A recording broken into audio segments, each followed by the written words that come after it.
श्रोत्यांनो, निर्गमचे पुस्तक ह्याच्या 29व्या अध्यायाला आज आम्ही सुरुवात करीत आहोत.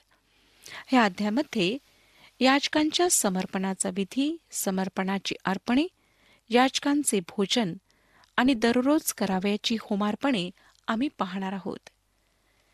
29वा अध्याय एक लांब आणि मोठा अध्याय आहे व जितका वाचण्यास चित्तवेधक असायला हवा तितका नाही. परंतु मला खात्री आहे की परमेश्वराचा आत्मा ह्याद्वारे आम्हाला काही शिकवणार आहे. हे परमेश्वराचे क ख ग पुस्तक आहे व त्यात अनेक महत्वाचे आत्मिक पाठ आमच्याकरिता ठेवण्यात आलेले आहेत. आपण पहिलं वचन वाचूया. निर्गमचे पुस्तक 29वा अध्याय. जर आपणाजवळ जुना करार आहे तर अवश्य उघडा. निर्गमचे पुस्तक 29वा अध्याय आणि पहिलं वचन. त्यांनी याजक ह्या नात्याने माझी सेवा करावी म्हणून त्यांना पवित्र करण्यासाठी जे तुला करावयाचे ते हे: 1 गोऱ्हा आणि 2 दोषहीन मेंढे घ्यावे. विश्वासणाऱ्यांकरिता समर्पणात स्वतःकरिता केलेले असे काहीच नाही. ही एक अशी गोष्ट आहे जी परमेश्वर त्यांच्यासाठी करतो. ख्रिस्ताने जे कार्य पूर्ण केले आहे त्यावर हे आधारित आहे. त्याला तोच एक आधार आहे व त्यावरच ते टिकून आहे. नंतर 2 ते 4 वचने बघा. आणि बेखमीर भाकरी, तेलात मळलेल्या बेखमीर पोळ्या आणि तेल लावलेल्या बेखमीर चपात्या त्याने घ्याव्या. ह्या सर्व संपीठाच्या असाव्या. ह्या सर्व एका टोपलीत घाल आणि तो गोऱ्हा व 2 मेंढे ह्यांच्यासहित ती टोपली घेऊन ये. मग अहरोन व त्याचे मुलगे ह्यांना दर्शन मंडपाच्या दारासमोर घेऊन ये व त्यांना आंघोळ घाल. श्रोत्यांनो, ह्या ठिकाणी धुणे हा शब्द आम्हाला पाहायला मिळतो. हे नवीनीकरण होय. तीतालापत्र 3 अध्याय 5 वचन आम्हाला सांगते. तीतालापत्र 3 अध्याय 5 वचन. तेव्हा आपण केलेल्या नीतीच्या कृत्यांनी नव्हे तर नव्या जन्माचे स्नान व पवित्र आत्म्याने केलेले नवीकरण ह्यांच्याद्वारे त्याने आपल्या दयेनुसार आपणास तारिले. ह्या ठिकाणी स्नान घालणे हे नवीनीकरण होणे होय. हे गंगाळात धुणे नाही, परंतु एक दुसऱ्या प्रकारचे धुणे होय. आता मोशे अहरोनाला ते वस्त्र घालणार आहे. 5 ते 9 वचने पुढे आम्हाला सांगतात. आणि ती वस्त्रे घेऊन अहरोनाला त्याचा अंगरखा व एफोदाचा झगा घाल. त्याला एफोद व उरपट बांध आणि एफोदाचा बुट्टीदार पट्टा त्याच्या कमरेला बांध. त्याच्या डोक्यात मंदिल घाल आणि मंदिलावर पवित्र मुकुट ठेव. नंतर अभिषेकाचे तेल त्याच्या डोक्यावर ओतून त्याला अभिषेक कर. मग त्याच्या मुलांना जवळ बोलावून त्यांना अंगरखे घाल आणि अहरोनाला व त्याच्या मुलांना कमरबंद बांध व त्यांच्या डोक्यांना फेटे बांध. ह्या प्रकारे या निरंतरच्या विधीने त्यांना याजक परत प्राप्त व्हावे. या प्रकारे अहरोन व त्याचे मुलगे ह्यांच्यावर संस्कार करावा. समर्पण हे आम्ही करीत नसून परमेश्वर करतो. आज मी अनेक समर्पणाच्या विधींविषयी ऐकते जेथे लोक काही करण्याचे वचन देतात. मी सुद्धा अनेकदा परमेश्वराला मी हे करीन ते करीन असे वचन देते, परंतु सर्वच मी पूर्ण करू शकते असे नाही.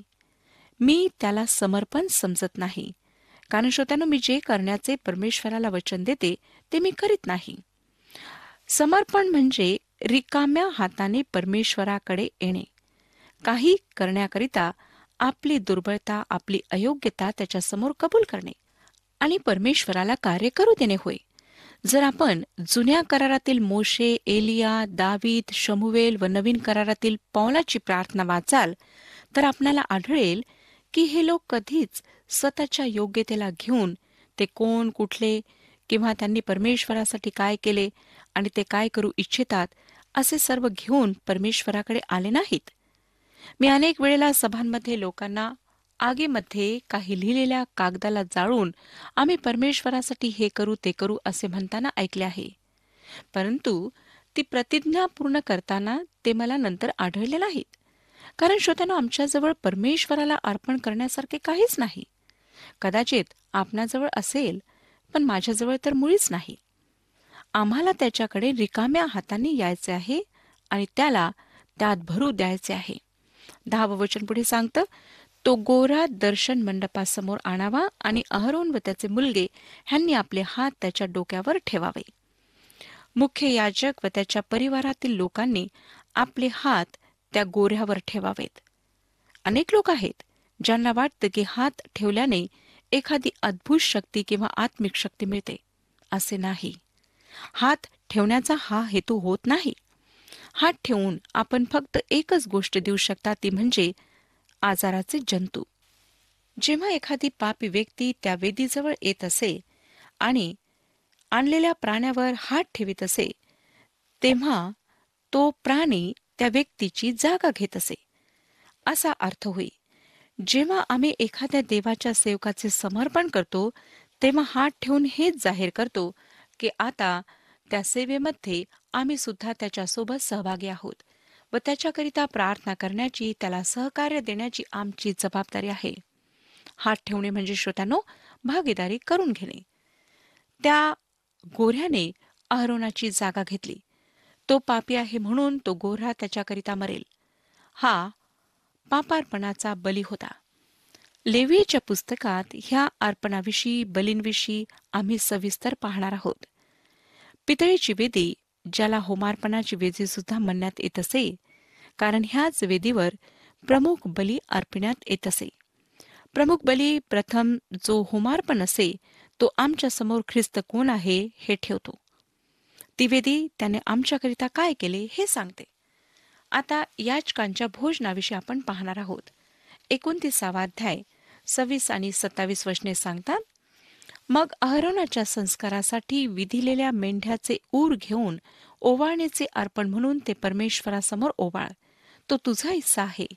आणि अहरोन व त्याचे मुलगे ह्यांच्या संस्कारासाठी वधिलेल्या मेंढ्याचे ओवाळलेले ऊर आणि समीर पिलेली मांडी ही तू पवित्र करावी.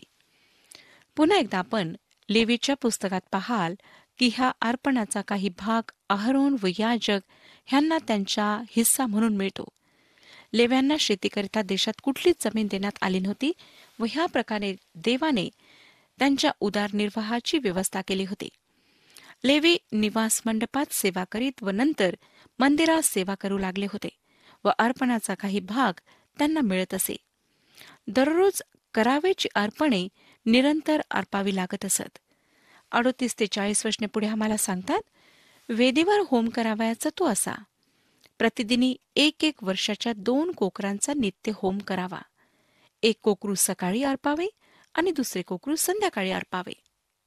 हातकुटीच्या पावहीन तेलात 1 दशमांश माप सपीठ मळून ते एका कोकराबरोबर अर्पावे आणि पावहीन द्राक्षरसाचे पेयार्पण करावे. पुन्हा एकदा लेवीच्या पुस्तकात ह्या अर्पणाविषयी अधिक माहिती आपण पाहणार आहोत. हे अर्पण रोज करायचे असे. कोकरू सकाळी व संध्याकाळी अर्पण करायचे असत. ही कृती ह्याचे दर्शक आहे की लोकांनी हे सतत स्मरणात ठेवावे की त्यांची जागा घेण्याकरिता कोणाची आवश्यकता आहे व त्यांच्या पापांमुळे त्यांच्यासाठी मृत्यू ठेवलेला आहे. पापाकरिता रक्त सांडलेच पाहिजे. आणि इब्री लोकासपत्र हे सत्य प्रगट करते. इब्री लोकासपत्र 9 अध्याय 26 वचन बघा. इब्री लोकासपत्र 9 अध्याय आणि 26 वचन. तसे असते तर जगाच्या स्थापनेपासून त्याला वारंवार दुःख सोसावे लागले असते, पण आता तो एकदाच युगाच्या समाप्तीस आत्मयज्ञ करून पापे नाहीशी करण्यासाठी प्रगट झाला आहे. श्रोत्यानो, हे वचन अर्थात ख्रिस्ताच्या अर्पणाविषयी, त्यागाविषयी सांगते. गोऱ्याचे, बकरीचे, कोकऱ्याचे रक्त पाप दूर करू शकले नाही, पण ख्रिस्ताचे रक्त दूर करू शकले. त्याचे अर्पण पुरेसे आहे. तो फक्त एकदा स्मरण पावला. युगाच्या समाप्तीस तो स्वतःचे अर्पण करून पाप दूर करण्याकरिता एकदाच प्रगट झाला. आता श्रोत्यानो, आपण 30व्या अध्यायाकडे वळत आहोत. ह्या अध्यायामध्ये धूप जाळण्याची वेदी, जीवाच्या खंडणीसाठी द्यावयाचा पैसा, गंगाळ, अभिषेकाचे तेल आणि धूप द्रव्य आम्हाला पाहायला मिळतात. हा एक उपासनेविषयीचा फार महत्वाचा असा अध्याय आहे. निवास मंडपाच्या पहिल्या भागाला, पवित्र स्थानाला जर आम्ही चांगल्या प्रकारे पाहिले तर त्या ठिकाणी आम्हाला 3 वस्तू पाहायला मिळतात व त्या सर्व उपासनेविषयी सांगतात. आम्ही श्रोत्यांनो आधीच दीपवृक्ष, समक्षतेच्या भाकरीचा मेज ह्याविषयी पाहिले, पण तेथे सुद्धा एक वेदी आहे आणि ती धूप वेदी आहे. समक्षतेच्या भाकरीचा मेज व दीपवृक्ष देवाच्या लोकांची एकमेकांशी सहभागिता आणि त्यांचे एकत्रित मिळणे ह्यांचे प्रतीक आहे. धूपवेदी ही प्रार्थनेची जागा आहे. 30 अध्याय पहिली 2 वचने आम्हाला सांगतात, निर्गमचे पुस्तक 30 अध्याय पहिली 2 वचने. धूप जाळण्यासाठी एक वेदी कर. ती बाभळीच्या लाकडाची असावी. तिची लांबी 1 हात व रुंदी 1 हात अशी ती चौरस असावी आणि तिची उंची 2 हात असून तिची शिंगे अंगचीच असावी. ज्या सूचना देण्यात आलेल्या आहेत त्यावरून ही वेदी लहान होती असे आम्हाला आढळते. 3 आणि 4 वचन बघा. त्या वेदीचा वरचा भाग व तिच्या चारी बाजू आणि तिची शिंगे अशी ती सगळी शुद्ध सोन्याने मढवावी व तिला सभोवती सोन्याचा कंगोरा करावा. वेदी उचलून नेण्याचे दांडे घालता येण्यासाठी सोन्याच्या कड्या करून त्या कंगोऱ्याखाली तिच्या दोन्ही अंगांना 2 कोनास 2-2 अशा लावाव्या. ह्या छोट्या वेदीला सुद्धा कड्या होत्या, ज्यातून दांडे घालून तिला याजकांच्या खांद्यावर ठेवून इकडे तिकडे नेण्यात येत असे. गणनाच्या पुस्तकात आम्हाला सांगण्यात आले आहे श्रोत्यांनो की अरण्यातून जाताना लेवी लोकांनी ह्या वस्तू वाहून नेल्यात. 6 वचन पुढे आम्हाला सांगतं, साक्षपटाच्या कोशापाशी असलेल्या अंतरपटासमोर अर्थात साक्षपटावरील ज्या दयासनी मी तुला भेट देत जाईन त्यासमोर ही वेदी ठेवावी. ही वेदी पडद्याच्या अगदी जवळ ठेवलेली होती व दयासन आणि साक्षीचा कोश पडद्याच्या दुसऱ्या बाजूला होते. ते पवित्र स्थानात उपासनेच्या स्थानात ठेवलेले होते. 7 आणि 8 वचने बघा. ह्या वेदीवर अहरोनाने सुगंधी द्रव्ययुक्त धूप जाळावा. रोज सकाळी तो तेलवात करील तेव्हा हा धूप त्याने जाळावा. तसाच संध्याकाळी तो दिवे लावेल तेव्हा त्याने धूप जाळावा. हा धूप तुम्ही पिढ्यानपिढ्या नित्य जाळीत जावा. धूप, काही विशिष्ट प्रकारचे धूप ह्या वेदीवर ठेवण्यात येत असे. याजक आत जाऊन जेव्हा जेव्हा दिवे पेटवित असत तेव्हा तेव्हा धूप जाळीत असत. श्रोत्यांनो, ही वेदी प्रार्थनेविषयी सांगते आणि ह्याविषयी आम्हाला माहीत आहे, कारण पवित्र शास्त्रात अनेक ठिकाणी धूपाला प्रार्थनेचे व स्तुतीचे चिन्ह म्हणून उपयोगात आणले गेले आहे. दावीद स्तोत्रसंहिता 141 आणि 2 वचनामध्ये म्हणतो, स्तोत्रसंहिता 141 अध्याय आणि 2 वचन, माझी प्रार्थना तुझ्यासमोर धूपाप्रमाणे माझे हात उभारणे संध्याकाळच्या अर्पणाप्रमाणे सादर हो. प्रगटीकरणाचे पुस्तक ह्या धूपाचे चित्र आमच्या समोर ठेवते. प्रगटीकरणाचे पुस्तक 8 अध्याय आणि 3 वचन आम्हाला सांगतं. प्रगटीकरण 8 अध्याय 3 वचन, मग आणखी एक देवदूत येऊन वेदीपुढे उभा राहिला. त्याच्याजवळ सोन्याचे धुपाटणे होते आणि राजसनासमोरच्या सोन्याच्या वेदीवर सर्व पवित्र जनांच्या प्रार्थनासह धूप ठेवण्याकरिता त्याच्याजवळ पुष्कळ धूप दिला होता. लूककृत शुभवर्तमान 1 अध्याय आणि 9 वचन आम्हाला सांगतं. लूककृत शुभवर्तमान 1 अध्याय 9 वचन, याजकपणाच्या परिपाठाप्रमाणे प्रभूच्या पवित्र स्थानात जाऊन धूप जाळण्याचे काम त्याच्याकडे आले. श्रोत्यांनो, लक्षात घ्या की जखऱ्या लेवी वंशातला होता व तो मंदिरात सेवा करीत होता. धूपवेदीजवळ तो सेवा करीत होता. ह्या वचनाप्रमाणे ती प्रार्थनेची वेळ होती. वैद्य लोक नवीन करार वंशावळीप्रमाणे जखऱ्या धूपवेदीजवळ धूप जाळीत आहे अशा प्रकारे सुरू करतो. दुसऱ्या शब्दात, धूपवेदीजवळ जखऱ्याला संदेश देण्याद्वारे परमेश्वराने 400 वर्षांचे मौन तोडले. म्हणून धूप हे आमच्या मध्यस्थ येशू ख्रिस्ताचे चित्र आहे. अहरोनाने उपासनेच्या जागी सेवा केली व ह्या अर्थाने अहरोन येशू ख्रिस्ताचे चित्र आहे. जरी मल्कीसदेकाच्या रीतीप्रमाणे ख्रिस्त याजक आहे. इब्रिलोकास पत्र 9 अध्यायात आम्हाला एक विचित्र गोष्ट पाहायला मिळते. धूपवेदी परमपवित्र स्थानात ठेवलेली आहे असं दिसतं, जणू ती त्या ठिकाणी असावी हे इब्रिलोकास पत्र लिहिणाऱ्याला माहीत नव्हते. निर्गमच्या पुस्तकात लिहिल्याप्रमाणे त्याने तिला पवित्र स्थानात ठेवण्यापेक्षा परमपवित्र स्थानात ठेवली असे का सांगितले?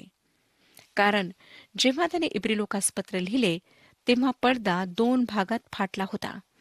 ख्रिस्ताने ह्या पृथ्वीवर स्वतःला अर्पण केले होते. त्याचे शरीर फाटले, त्याचे शरीर तोडण्यात आले व तो वधस्तंभावर मारला गेला. परंतु तो पुन्हा स्वर्गात चढला व आता ती धूपवेदी स्वर्गात आहे. आम्ही ख्रिस्ताद्वारे देवाकडे येतो. श्रोत्यांनो, तो आमचा महान मध्यस्थ आहे. तो स्वर्गात आहे व वेदी त्या जागेविषयी सांगते जेथे तो उभा आहे. जेव्हा आम्ही प्रार्थनेमध्ये देवाजवळ येतो तेव्हा आम्ही ख्रिस्ताद्वारे त्याच्याकडे येतो. मी अनेक लोकांना असे म्हणताना ऐकले आहे की आता माझे तारण झाले आहे व मी थेट परमेश्वराकडे जाऊ शकते किंवा जाऊ शकतो. आम्ही जाऊ शकत नाही. आम्हाला ख्रिस्ताद्वारेच देवाकडे जावे लागेल. तोच एक आहे जो आम्हाला देवाच्या उपस्थितीमध्ये नेऊ शकतो. तो स्वर्गात असून आमच्याकरिता सतत प्रार्थना करीत आहे. इस्रायलांकरिता ही फार विलक्षण गोष्ट होती की त्यांचा महायाजक निवास मंडपात धूप वेदीजवळ त्यांच्यासाठी प्रार्थना करीत होता. आमच्याकरिता हे जाणणे विलक्षण आहे की आमचा महायाजक येशू ख्रिस्त आमच्यासाठी प्रार्थना करीत आहे. ख्रिस्त जगासाठी प्रार्थना करीत नाही. काही आपणाला माहीत आहे?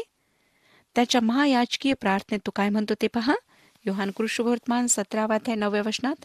योहान शुभवर्तमान 17 अध्याय 9 वचन सांगते, त्यांच्यासाठी मी विनंती करीतो, मी जगासाठी विनंती करीत नाही, तर जे तुम्हाला दिले आहेत त्यांच्यासाठी, कारण ते तुझे आहेत. आता आपण म्हणाल की तो जगासाठी प्रार्थना का करीत नाही? येशू ख्रिस्त जगासाठी मरण पावला आणि पवित्र आत्मा येथे खाली जे ख्रिस्ताला स्वीकारतात त्यांच्याकरिता त्याचे अर्पण वास्तविक ठरवितो.